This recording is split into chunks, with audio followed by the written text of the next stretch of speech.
Hello everyone, मैं आदर्श Sharma structural mechanics के next video lecture में आप सबका स्वागत करता हूँ। ठीक है, ये जो होगा लेक्चर नंबर 12 होगा। जैसा कि आप लोग जानते हैं, लेक्चर नंबर 11 में हमने कुछ न्यूमेरिकल्स के बारे में पढ़ा था और कोशिश करेंगे कि एक या दो न्यूमेरिकल्स के बारे में और हम यहाँ पे पढ़ेंगे। ठीक है, तो मैं फिर न्यूमेरिकल्स को बताता हूँ। काफ़ी आसान न्यूमेरिकल्स होंगे। ठीक है, कल मैंने आपको बताया था यूडीएल न्यूमेरिकल कि एक बीम था, बीम के पूरी तरीके से क्या लगा था, यूडीएल लगा था। तो नेक्स्ट क्वेश्चन मैं बताता हूँ। कल हो गया था क्वेश्चन नंबर 6 या 7 तक हो गया था। तो जो भी हो नेक्स्ट क्वेश्चन रहेगा आपका, नेक्स्ट क्वेश्चन है उसको आप नोट कर लीजिएगा। क्वेश्चन में नोट कर लूँ।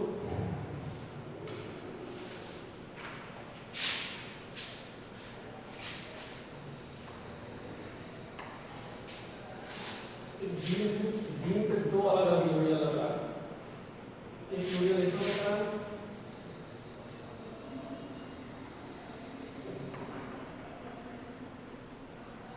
और दूसरा यूडीएल इसमें लग रहा है। ठीक है,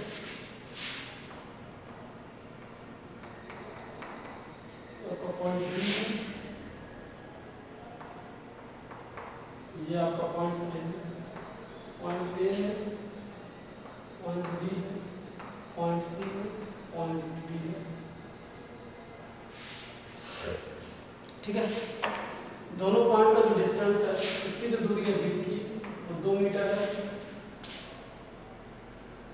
बीच की 2 मीटर है, ये 2 मीटर है और ये बीच वाली है ये 4 मीटर है। तो बीच की कितनी है, या फिर 4 मीटर है। ठीक है, और इस पे जो लोड लग रहा है, एक तरफ 1 किलो न्यूटन मीटर, 2 किलो, इस पे जो लोड आ रहा है वो है 2 किलो न्यूटन पर मीटर और इस तरफ जो आपका लोड लग रहा है वो है 1 किलो न्यूटन पर मीटर। ठीक है, तो इस न्यूमेरिकल को सॉल्व करना है तो काफी आसान न्यूमेरिकल है। सबसे पहले आप क्या करिए, बीम के नीचे लाइन ड्रा कर दीजिए, जैसे मैं आपको बताता हूँ।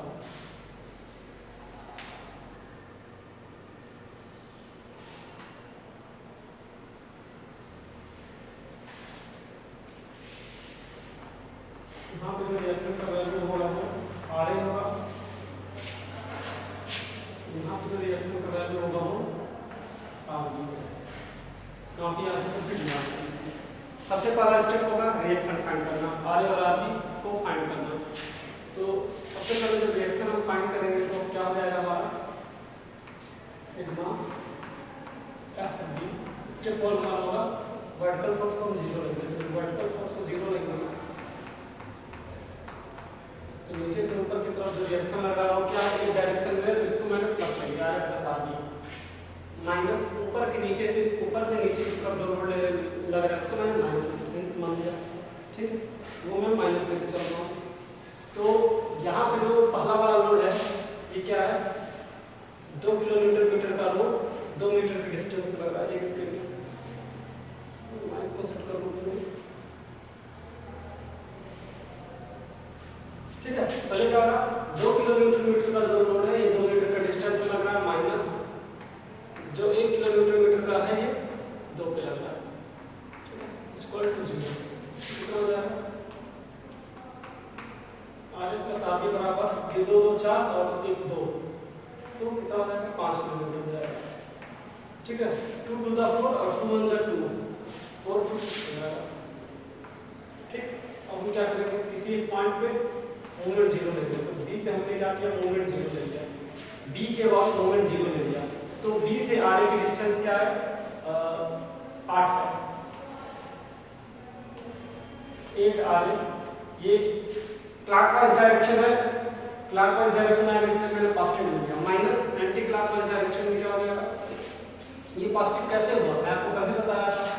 यहाँ से मुझे डिस्टेंस लेना है। ठीक है, तो ये बीम है, ये बीम है, ये पूरी बीम है और लोड इस तरह लग रहा है। तो इसको क्या कर रहा है, इस तरह रोटेट करने की कोशिश कर रहा है।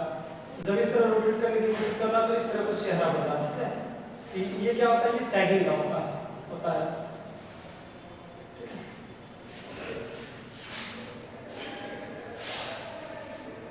ठीक है, तो ये हमारा हो जाएगा अगर बी से हम लेते हैं तो फिर उसके बाद ये आता है, तो ये आपका हो जाएगा 1 मल्टीप्लाइड बाई 2, ये तो हमारा लोड हो गया, प्लस इसकी सेंटर ऑफ ग्रेविटी, इसकी सेंटर ऑफ ग्रेविटी कितनी होगी 1 हो जाएगी, और ये 4 और ये 2, 4 2 6 और 1 7, क्योंकि हमको डिस्टेंस यहाँ से लेना है तो 7 हो जाएगा, माइनस उसी तरह इसका 2 मल्टीप्लाइड बाई 2 हमारा क्या हो जाएगा लोड हो जाएगा, और इसकी सेंटर ऑफ ग्रेविटी 1 हो जाएगी, 2 का आधा 1 हो जाएगा ये डिस्टेंस, ठीक है।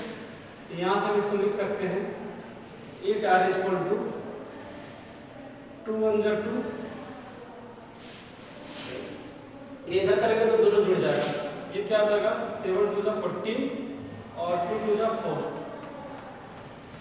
18, आर की वैल्यू क्या आ गई 18/8, 9/4 किलोमीटर। एक बार मैं देख लेता हूँ कि सही है ना।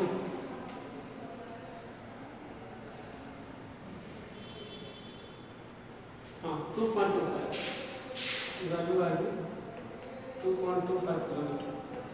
अब जब आर ए की वैल्यू आ गई तो आप आर बी के लिए क्या करेंगे, आर बी के लिए क्या करेंगे 6 में से 2.25 घटा देंगे, 6 में से 2.25 को माइनस कर देंगे तो आ जाएगा 3.7।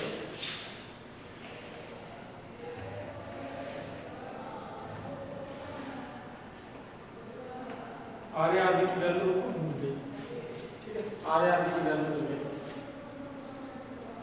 आर ए आर बी की वैल्यू को मैं लिख देता हूँ, फिर इमेज करके सब डिवीजन भी कैलकुलेट करता हूँ क्योंकि थोड़ा सा लेंथी हो जाएगा, ठीक है, या फिर मैं इसके चलिए कैलकुलेट करने की कोशिश करता हूँ, ठीक है। अब बात आती है सी एफ फोर्स की।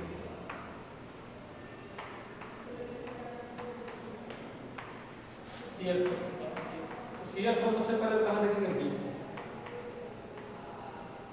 बी पे कोई फोर्स लग रहा है, हाँ जी बिल्कुल बी पे आर बी लग रहा है, तो कितना रहेगा 3.75, डायरेक्शन क्या होगा पॉजिटिव हमारा रहेगा। उसके बाद हम सीरियल फोर्स किस पे देखेंगे, बी के बाद डी पे सीरियल फोर्स देखेंगे, तो जब डी पे देखेंगे तो 3.75 तो लेंगे ही लेंगे, क्योंकि नीचे से ऊपर जा रहा है तो इसको पॉजिटिव लेंगे और ऊपर से नीचे जो लगता है उसको नेगेटिव लेते हैं, तो कितना हो जाएगा 2 मल्टीप्लाइड बाई 2 4 हो जाएगा। तो 4 में से जब ये जाएगा नहीं जाएगा तो कितना हो जाएगा माइनस 0.25 किलोमीटर, ठीक है। अब जब शियर फोर्स देखेंगे वो सी पे देखेंगे, तो सी पे हमारा क्या है, सी से डी के बीच में कुछ भी नहीं है, तो ये जो हमारा वैल्यू है यही हो जाएगा, सी से डी के बीच में कुछ भी नहीं है तो यही वैल्यू सी हो जाएगी। अब हम शियर फोर्स किस पे देखेंगे, ए पे देखेंगे, तो अगर बीच में कुछ भी नहीं होता तो ए पे भी वैल्यू वही हो जाता है, लेकिन बीच में हमारा क्या है, जैसे लास्ट में पॉइंट लोड रहता था तो पॉइंट लोड को हम कैलकुलेट नहीं कर पा रहे थे क्योंकि वो लास्ट पॉइंट पे है, उसका जो इफेक्ट है वो लास्ट में हो ही रहा है, ठीक है, और जो हमने वैल्यू निकाली है उसके पहले की वैल्यू निकाली जाती है, तो ये यहाँ पे क्या लग रहा है यूरियल है, पूरी तरीके से डिस्ट्रीब्यूट है, इस वैल्यू को भी क्या करना पड़ेगा माइनस करना पड़ेगा। अब हमको जो सी तक वैल्यू मिला वो ये मिला है 0.25, तो बी तक के निकालने के लिए हम बाकी वैल्यू को उस पे लिख देंगे, क्या हो जाएगा 1 मल्टीप्लाइड बाई 2 3 हो जाएगा, माइनस आ जाएगा माइनस 3.75,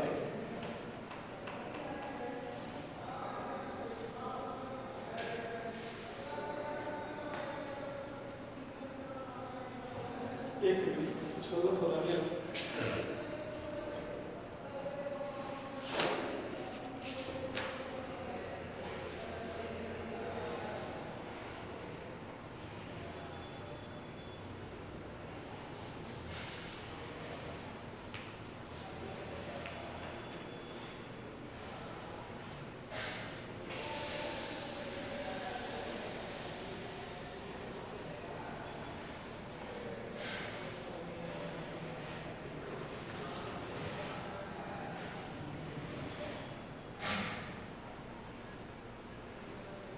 सही है, 2 और ये 2.25 हमारा जाएगा, ठीक है। तो ये हमारा क्या हो गया, ये हमारा सीएल फोर्स निकालना सही था, बस मैं कैलकुलेशन में प्रोसेस करूंगा, कैलसी आपको हमेशा यूज करिए, मिस्टेक नहीं होगा। अब बात आती है सीएल फोर्स डायग्राम बनाने की, तो पहली वैल्यू कितनी है 3.75, तो आप मान लीजिए कि 3.75 यहाँ पे एग्जिस्ट करता है, एक नॉर्मल ऐसे ही लेके चलते हैं, उसके बाद आ रहा 0.25। अब 0.25 माइनस में आ गया, तो माइनस कहाँ है, यहाँ पर कहीं नहीं माइनस, 0.25 माइनस में। उसके बाद कितना आ रहा, फिर माइनस का 0.25 आ रहा, तो माइनस का 0.25 यही होगा। उसके बाद कितनी वैल्यू आ रही, माइनस का 2.25, तो 0.25 यहाँ है तो 2.25 यहाँ होगा। करना दें 3.75, थोड़ा सा और कर लेते हैं, यहाँ पे लेते हैं 3.75। करना क्या है, ये हमारा मेन पॉइंट है, इस पॉइंट से हम 3.75 पे गए, ठीक है, इस पॉइंट से हम 3.75 पे गए, आगे गिरा आगे ऊपर कब जा रहा है, बीच में कुछ भी नहीं है। जब कुछ भी नहीं होता है तो सीधा बन जाते हैं, सॉरी बीच में हमारा क्या है, बीच में हमारा यूरियल है। तो जब भी इस तरह के केसेस में यूरियल रहते हैं, जब भी इस तरह के केस में हमारा यूरियल रहता है तो हम क्या करते हैं, इस वाले वैल्यू को डायरेक्ट हम इससे क्या करते हैं, मिलाते हैं, ठीक है। इस वाले वैल्यू को हम क्या करेंगे, एक स्ट्रेट लाइन की मदद से डायरेक्ट हम एक स्ट्रेट लाइन से इसको मिला देंगे। अब बीच में हमारा क्या कुछ भी नहीं है, तो सीधा लाइन चला जाएगा। बीच में फिर यूनियन रहता है तो क्या करते हैं, एक स्ट्रेट लाइन से दोनों को मिला देते हैं। ये हमारा माइनस का, ये हमारा प्लस का, ये हमारा क्या होगा, CF और डायग्राम होगा, ठीक है। अब बात आती है बेंडिंग मोमेंट डायग्राम, तो मैं डायरेक्ट लिख देता हूँ। बेंडिंग मोमेंट B पे कितना हो जाएगा, कोई लोड या कोई फोर्स है नहीं, 0 किलोमीटर जाएगा। बेंडिंग मोमेंट B 0 ही होगा, क्योंकि जो ये वाली वैल्यू है ये पूरी की पूरी B पे नहीं है या B के इस तरफ नहीं है, क्योंकि हम लोड कौन सा लेते हैं, दाहिने साइड पे लेते हैं सारी वैल्यू। तो जो बेंडिंग मोमेंट D पे आएगा, तो D पे आएगा तो क्या D के पहले का वैल्यू लेंगे ना, तो D के पहले का क्या हो जाएगा, सबसे पहले तो ये लग रहा है RB मल्टीप्लाइड बाई 2, यानी इसकी वैल्यू क्या होगी 3.75 मल्टीप्लाइड बाई 2, और नीचे से जो हाँ 3.7 मल्टीप्लाइड बाई 2, 3.7 मल्टीप्लाइड बाई 2, इसका डायरेक्शन क्या हो जाएगा, कोई बताएगा हमको, इसका डायरेक्शन क्या हो जाएगा, ये इस डायरेक्शन में जा रहा है, मतलब क्लॉकवाइज में जा रहा है, तो ये हम पॉजिटिव लिखेंगे। फिर आगे हमारा हो जाएगा क्या, 2 मल्टीप्लाइड बाई 2, अगला हमारा होगा 2 multiplied by 2 load multiplied by इसकी सेंटर ऑफ ग्रेविटी, जो डिस्टेंस है उसकी आधी सेंटर ऑफ ग्रेविटी, इसका डिस्टेंस क्या होगा माइनस में होगा, इसका क्या होगा माइनस होगा, क्योंकि ये क्या कर रहा है, बीम को कंप्रेस करने की कोशिश कर रहा है, तो ये इस तरफ मूव कर रहा है, मतलब जब ये इस तरफ मूव करेगा तो कुछ इस तरह बनाएगा, मतलब कुछ इस तरह बनाएगा, यानी क्या कर रहा है, बीम को सैग कर रहा है, बीम को सैगिंग करने की कोशिश कर रहा है, ठीक है। तो यहाँ से कैलकुलेट कर लीजिए क्या हमारा वैल्यू हो जाएगा बीम का, मैं आपको बता देता हूँ, बीम की वैल्यू आएगी आई थिंक बी क्या है 3.5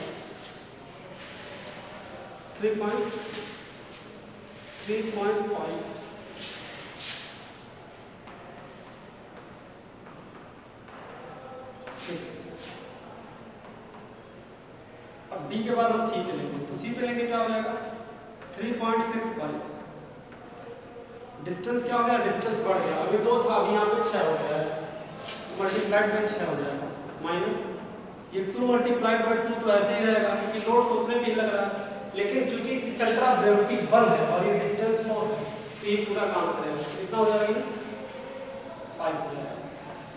इसकी वैल्यू आप कैलकुलेट करिएगा, मेरे पास वैल्यू है तो मैं बता देता हूँ 2.25।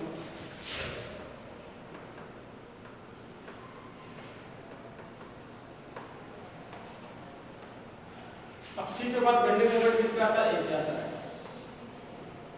मैं आपको काफी पहले बार बताया था कि अगर लास्ट पॉइंट पे कोई भी मोमेंट या कुछ भी ना लग रहा हो तो बेंडिंग मोमेंट की वैल्यू क्या लेते हैं, बेंडिंग मोमेंट की वैल्यू हमारी हमेशा 0 होती है।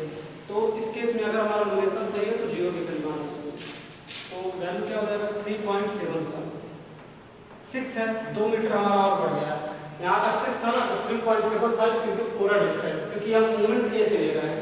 तो एक बार हम आपको बता देते हैं, हमेशा याद रखिएगा, जो भी पॉइंट हम लिख रहे हैं बी, तो वैल्यू बी से लेंगे, डिस्टेंस डी से लेंगे, डिस्टेंस सी से लेंगे, डिस्टेंस ए से लेंगे, हम जिस पॉइंट पे बेंडिंग मोमेंट निकालते हैं उसका डिस्टेंस शुरू वाले पॉइंट से लेते हैं, माइनस 2 मल्टीप्लाइड बाई 2 तो कर देंगे, मल्टीप्लाइड बाई क्या हो जाएगा, ये 4 और 2 6 हो गया, और यहाँ की सेंटर ऑफ ग्रेविटी नहीं है, कितनी हो जाएगी 4 2 6 7,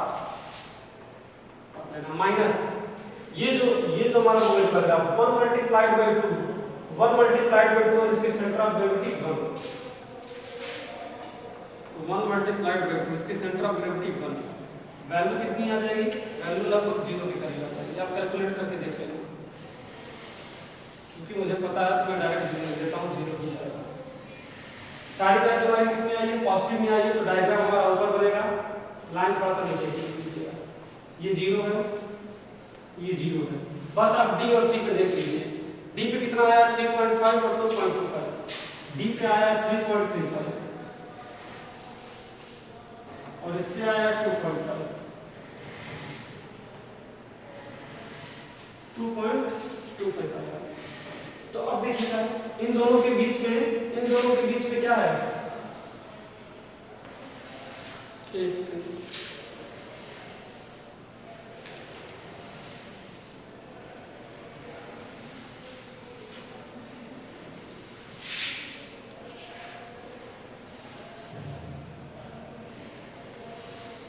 ठीक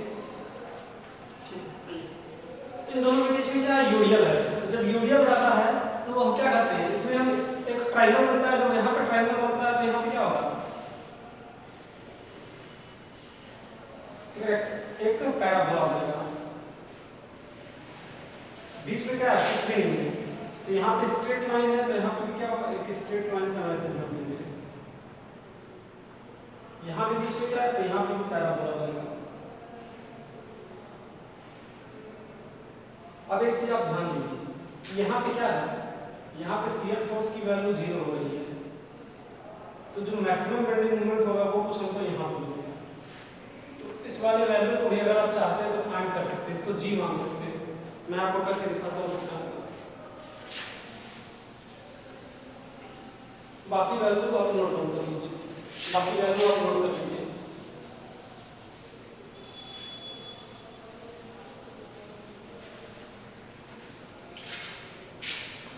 ठीक है, अब क्या हमारा बेंडिंग मोमेंट इस पे मैक्सिमम आएगा ना, क्योंकि शियर फोर्स 0 है, जो कि हमको पता नहीं है, तो हमको उसको सॉल्व करना होगा। नहीं तो ये क्या होगा? ये हमारा डायग्राम गलत हो जाएगा, ये हमारा डायग्राम गलत हो जाएगा। आपके बुक में ये डायरेक्ट कर दिया है, जो कि सरासर गलत, ऐसा हो ही नहीं सकता। तो सबसे पहले हम क्या करते हैं? यहाँ पे आप देख रहे हैं कि ये डिस्टेंस हमको नहीं पता है, तो हम पहले सबसे पहले डिस्टेंस क्या करेंगे? तो हम सिंपल सी बात क्या करते हैं? टोटल डिस्टेंस क्या है? 2 मीटर है, तो हम इसको x मान लेते हैं,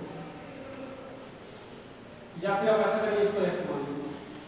ये डिस्टेंस हमने क्या किया? x मान लिया। जब ये x मान लिया तो ये डिस्टेंस कितना हो जाएगा? 2 - x। ठीक है ना? अब हम क्या करते हैं? सिमिलर ट्रायंगल का कॉन्सेप्ट लगाते हैं, यूजिंग सिमिलर ट्रायंगल।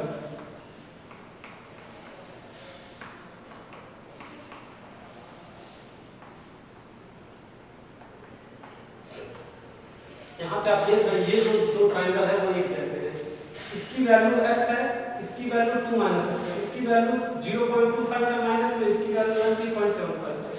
तो हम यहाँ पे क्या करेंगे? सिमिलर ट्रायंगल के कॉन्सेप्ट को यूज करते हुए ये वाली वैल्यू या ये वाली वैल्यू फाइंड करेंगे। जब ये वाली वैल्यू फाइंड हो जाएगी तभी तो मोमेंट निकाल पाएंगे ना। तो इसको यूज कैसे करना है? यूज करना बिल्कुल भी आसान है, बिल्कुल भी सोचना नहीं। हम क्या करेंगे? ये जो छोटा वाला बेस है, छोटा वाला बेस अपॉन लार्ज वाला बेस। छोटा बेस कितना है? x। बड़ा वाला बेस कितना है?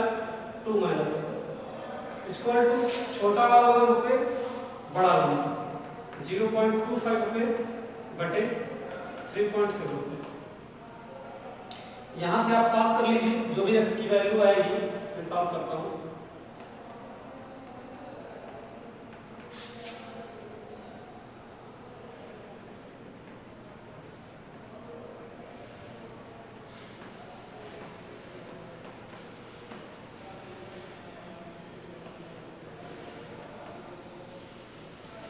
x कॉमन लेते हैं 3.75 - 0.25 इक्वल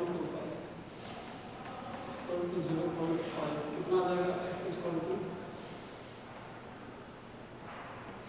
इसको से क्या हो जाएगा? 0.5 अपॉन 3.5 तो क्या हो जाएगा? 5/35 1/7। कुछ गलत हो रहा है, ओह यहाँ पे माइनस था, ये प्लस हो जाएगा, ये प्लस हो जाएगा।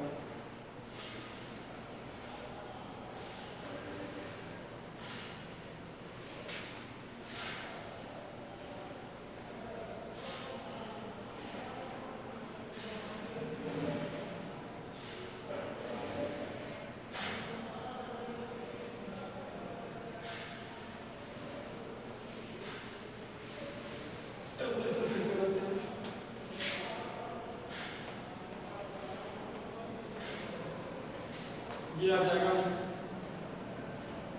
माइनस 0.5 और माइनस माइनस प्लस में आ जाएगा। ये इस तरफ चल जाएगा, ये इस तरफ आ जाएगा, ये वैल्यू इस तरफ जाएगी तो क्या होगी, माइनस होगी। यहाँ पर बचेगा 3.50 x equal to 0.5 x equal to 0.5 बटे 3.5 कितना हो जाएगा 5 बटे 35 5 7 35 वैल्यू आप क्यों नहीं दी?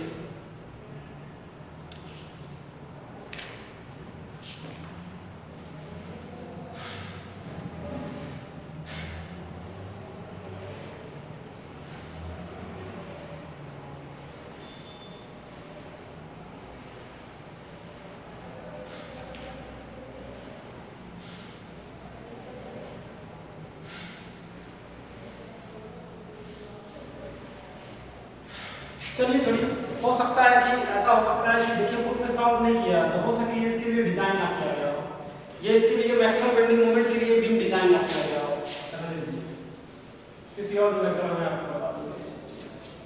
तो बस आपका आंसर यही हो जाएगा, हो सके इसको डिजाइन ना किया गया हो। मैं किसी और न्यूमेरिकल में सिमिलर ट्रायंगल बता दूंगा।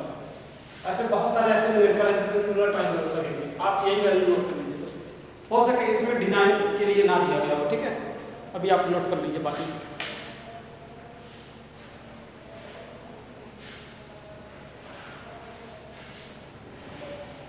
इस न्यूमेरिकल को हम देखते हैं कैसे लिखेंगे।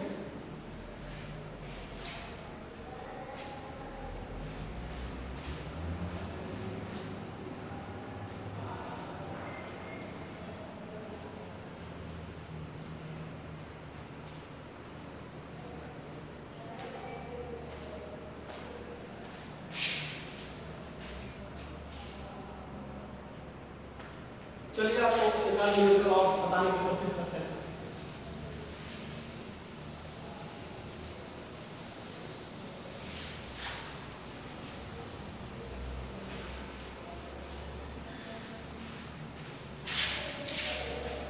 और न्यूमेरिकल देखता हूँ।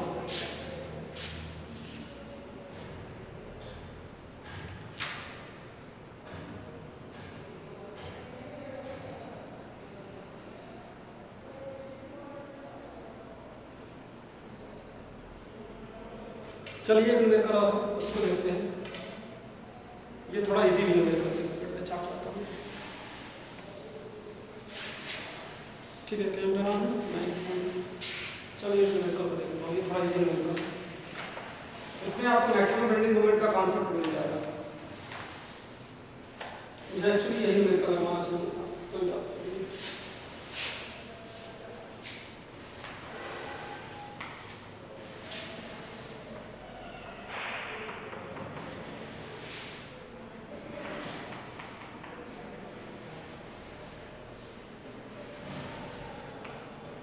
पॉइंट है, ये डी पॉइंट है, ये बी पॉइंट है और ये ए पॉइंट है।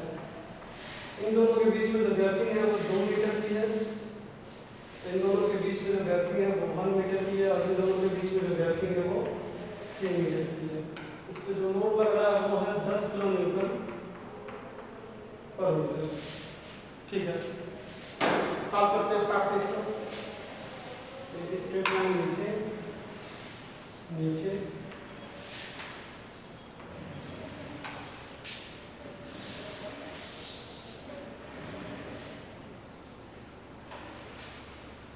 ठीक, क्या करेंगे सबसे पहले सिग्मा के स्क्वायर को लिखो। सिग्मा फिर स्क्वायर को 0 करेंगे। ठीक है, कितना हो जाएगा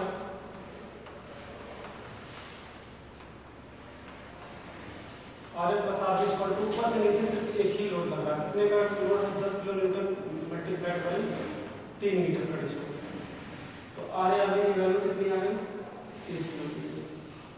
फिर अगर स्टेप पे taking moment about D equal to 0, D के बाद हम क्या करते हैं मोमेंट 0 देते हैं। तो आप यहाँ पे पहले आर भी कर लीजिए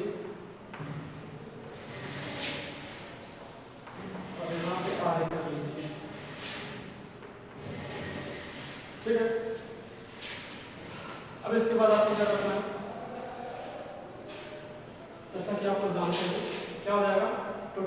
कितनी है, 2 3 5 1 6 R A multiplied by 6 minus क्या हो जाएगा 10 मल्टीप्लाइड बाई 3 मल्टीप्लाइड बाई हम कहाँ से डिस्टेंस देते हैं b से, तो 1.5 into 1 1.5 plus 1 1.5 plus 1 is equal to 0 6r is equal to ये 2.5 हो जाएगा, यहाँ 30 की वैल्यू हो जाएगी 2.5 6 से ये कट जाएगा 5 बार में, तो आर की वैल्यू आ गई 25 + 125 यानी 12.5 हो जाएगा। आर का वैल्यू 12.5 आ गया, तो आर की वैल्यू आ जाएगी 30 में से 12.5 घटा लीजिए तो आपका आ जाएगा 17.5।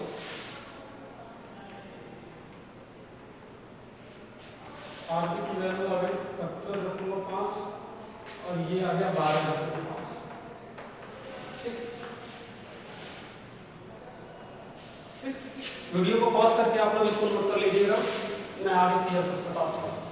एक्चुअली हाथ काफी ज़्यादा दर्द हो रहा है इस वजह से, चलिए मैं बताता हूँ शियर फोर्स एट डी पे शियर फोर्स क्या होगा, तो नीचे से ऊपर की तरफ जो फोर्स लग रहा है वो 17.5 होगा पॉजिटिव के साथ। फिर शियर फोर्स एट डी पे क्या होगा, तो डी और बी के बीच में कुछ है क्या नहीं, इसकी भी वैल्यू हो जाएगी 7.5 किलोमीटर। ठीक है, इसके बाद आता है शियर फोर्स एट सी पे शियर फोर्स कितना होगा, तो 17.5 तो होगा ही होगा, माइनस क्या हो जाएगा 10 मल्टीप्लाइड बाई 3, इसकी वैल्यू कितनी आ जाएगी 12.5 किलोमीटर, किसमें आ जाएगा ये माइनस में जाएगा। अब जो वैल्यू सी पे है वही वाली वैल्यू क्या होती है लास्ट में होती है, शियर फोर्स तब ये पे कितना आ जाएगा -12.5। और अगर आपको चेक करना है कि हमारा शियर फोर्स सही है तो इस लास्ट वाले को इस वाले रिएक्शन के साथ चेक करके देख लीजिए 0 आ रहा है, ऐड करने पे बिल्कुल 0 आ रहा है, तो यानी न्यूमेरिकल हमारा ये सही है। अब शियर फोर्स डायग्राम बनाते हैं, सारी वैल्यू क्या है, दो पॉजिटिव में एक नेगेटिव में है, तो पहली वैल्यू कितनी है 17.5 है यहाँ मान लीजिए, उसके बाद क्या है फिर 17.5 है, फिर 17.5 है, फिर क्या है -12.5, यहाँ से 12.5, फिर वैल्यू क्या है 12.5, तो यहाँ से हमको यहाँ पे आना है, बीच में क्या है सीधा एक लाइन आ जाएगा, कुछ नहीं सीधा है। अब बीच में को क्या है एकदम ऐसे स्ट्रेट लाइन से मिला है, ठीक है ये सीधा है, स्ट्रेट लाइन से हमें क्यों मिला है कि बीच में ही हो गया है। अब देखिए इसमें मेरे का हम मैक्सिमम बेंडिंग मोमेंट निकाल सकते हैं, इस वैल्यू को हम क्या मान लेते हैं जी मान लेते हैं, ये हमारा नेगेटिव ये हमारा पॉजिटिव। एक्चुअली ये बीचों बीच कट कर रहा है तो मैक्सिमम बेंडिंग मोमेंट में निकाल सकते हैं, वो साइड में कट कर रहा था इस वजह से उसकी वैल्यू आती नहीं है। अब बेंडिंग मोमेंट हम बी पे देखते हैं तो कितना हो जाएगा, कुछ भी नहीं होगा किलोमीटर पर मीटर 0। फिर बेंडिंग मोमेंट डी पे देखें तो कितना हो जाएगा, बिल्कुल हो जाएगा 17.5 मल्टीप्लाइड बाई डिस्टेंस कितना डी से 1 है, इसकी वैल्यू क्या हो जाएगी 17.5 किलोमीटर मीटर। अब अगर हम बेंडिंग मोमेंट डी के अलावा सी पे देखते हैं तो कितना हो जाएगा 17.5 मल्टीप्लाइड बाई 1 मीटर ये है और 3 मीटर ये है, तो यहाँ तक का कितना हो जाएगा 4 मीटर माइनस। अब हम क्या देखेंगे, तो हमको सी तक का लेना है ना, हमको ये वाली इसकी वैल्यू लेनी होगी 10 मल्टीप्लाइड बाई 3, 10 का लोड है 3 का डिस्टेंस है इनटू सेंटर ऑफ ग्रेविटी, सी से सेंटर ऑफ ग्रेविटी क्या होगी 3 की आधी 3/2 यानी कितना हो जाएगा 1.5 यानी 1.5 हो जाएगा। सी पे मोमेंट हमारा आया है, सी पे हमारा मोमेंट आ रहा है 25 किलोमीटर, सी पे आ रहा है 25 किलोमीटर मीटर। बेंडिंग मोमेंट ये पे क्या हो जाएगा आप चेक कर सकते हैं, 0 आ रहा है कहीं चेक कर लीजिए, 17.5 मल्टीप्लाइड बाई 4 2 6 यानी दोनों डिस्टेंस जोड़ना है, 10 मल्टीप्लाइड बाई 3। अब यहाँ पे कितना था 1.5 था, 1.5 था ना, तो यहाँ पे कितना हो जाएगा 2 और 1.5, 2 1 3 3.5 हो जाएगा, 2 + 3/2 3.5 हो जाएगा। आप अगर इसको सॉल्व करके देखेंगे तो क्या आएगा 0 किलोमीटर पर मीटर। सारी डायग्राम बना लेते हैं, मैक्सिमम वाला छोड़ देते हैं, इस मैक्सिमम पे किस वाला पहला 0 लास्ट का 0, ये आया 17.5, तो 17.5 समझ लीजिए आई थिंक यहाँ 17.5 आया, ठीक है। उसके बाद क्या है 25 आया, ये वाला हमारा क्या है 25 आया, 25 आया, ठीक है। तो क्या करेंगे, बीच में कुछ भी नहीं है, तो जब कुछ भी नहीं होता है तो स्ट्रेट लाइन बनाते हैं। अब हमारा यहाँ बीच में क्या बनेगा, बीच में पैराबोला बनेगा, यहाँ पे क्या बनेगा, यहाँ पे बीच में कुछ भी नहीं है तो बीएमडी में हम स्ट्रेट लाइन बनाते हैं, बीच में हमारा क्या बनेगा पैराबोला, ये 17 है ये 25 है, तो जो मैक्सिमम बेंडिंग मोमेंट की वैल्यू आएगी इन दोनों के बीच में क्या हो रहा है, मोमेंट मैक्सिमम हो रहा है, क्योंकि यहाँ पे यूनियन लगा है, तो हमेशा इन दोनों से ज्यादा ही वैल्यू आएगा। और आप देख लीजिएगा अगर मैं जी पे कैलकुलेट करूंगा तो वैल्यू ज्यादा ही आएगा, ठीक है। इसको आप नोट डाउन कर लीजिए, पॉज करके ये नोट डाउन कर लीजिए, बस मैं इतना एडजस्ट कर दूंगा। अब आ जाते हैं using similar triangle concept, using similar triangle, इसका मतलब होता है ट्रायंगल, लास्ट वाले का मतलब क्या है, डेल्टा के ऊपर ट्रायंगल के ऊपर यानी कि मतलब ट्रायंगल। इस वाली वैल्यू को मैं मान लेता हूं ये क्या हमारी x है, तो ये वाली वैल्यू कितनी हो जाएगी, पूरी डिस्टेंस 3 है तो 3 - x हो जाएगा ये वाला। तो या तो इतने बटे इतना करिए या तो इतने बटे इतना करिए, बात नहीं होगा, तो मैं करता हूं x upon 17.5 equal to 3 - x upon 12.5, कितना आ जाएगा 12.5x equal to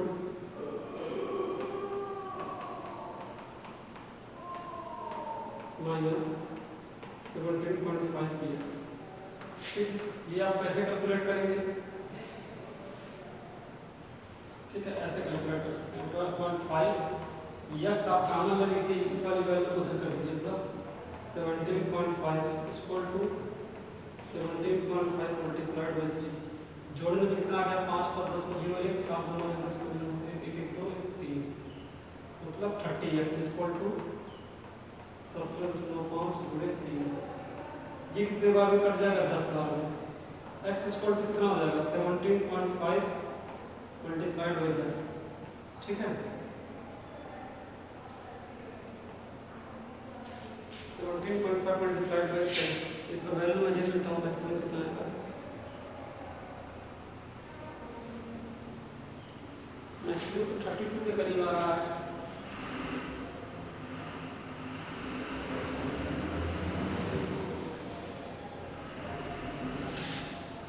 x upon 17.5 equal to, मैं निकला देता हूँ क्यों गड़बड़ हो रहा है,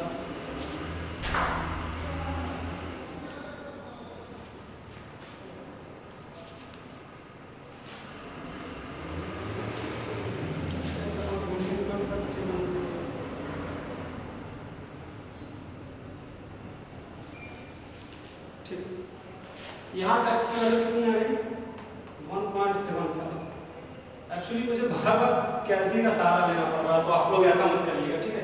x की वैल्यू कितनी आ गई 1.75, तो जब x की वैल्यू कितनी आ गई 1.75, तो हम क्या कर सकते हैं, g पे मोमेंट निकाल सकते हैं। तो g पे मोमेंट निकालने के लिए आप क्या करेंगे, वैल्यू आप देखिएगा कि वैल्यू ज्यादा ही आएगा इन दोनों से, ठीक है। तो बेंडिंग मोमेंट एट g, तो जब g पे आप बेंडिंग मोमेंट निकालेंगे, g पे मतलब आपको यही तक का बेंडिंग मोमेंट लेना है, ठीक है।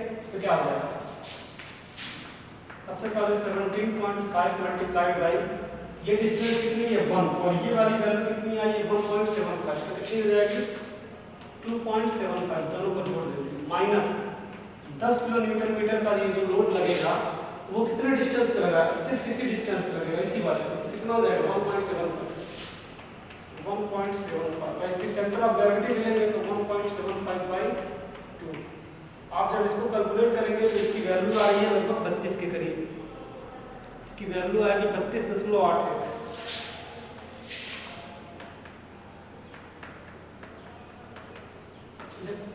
तो हम समझ लेंगे 32 यहाँ पे है, 32.8 है, तो क्या होगा इन दोनों के बीच में एक पैराबोला फॉर्म होगा, तो आप कुछ इस तरह का बना लेंगे,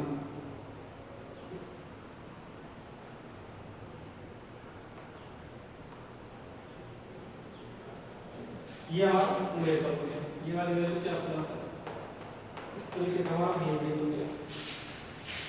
लिए बस ये 2 न्यूमेरिकल्स करवाता हूँ, इसके बाद बाकी देखेंगे। आज के लिए बस ये 2 न्यूमेरिकल एनफ है आप लोगों के लिए, ठीक है। नोट डाउन कर लीजिए, वीडियो पॉज करके नोट डाउन कर लीजिएगा। अभी एसेप्टिक ज्योमेट्री के बहुत सारे कॉन्सेप्ट हैं, कम से कम अभी आपको 30 न्यूमेरिकल और करवाऊंगा, इसमें 25 से 30 न्यूमेरिकल करवाऊंगा। तो आपको डरने की बात नहीं है, किसी तरीके से घबराने की बात नहीं है, ठीक है। आप लोग को एक एक चीज़, एक एक पॉइंट इस पर क्लियर है, किसी भी प्रकार की कोई दिक्कत नहीं है, क्योंकि मैंने सारे पॉइंट्स को अलग अलग तरीके से कई बार बताया है और इसको मैं कई बार ये सारे न्यूमेरिकल्स बताऊंगा, ठीक है। तब तक के लिए स्टूडेंट्स, थैंक यू।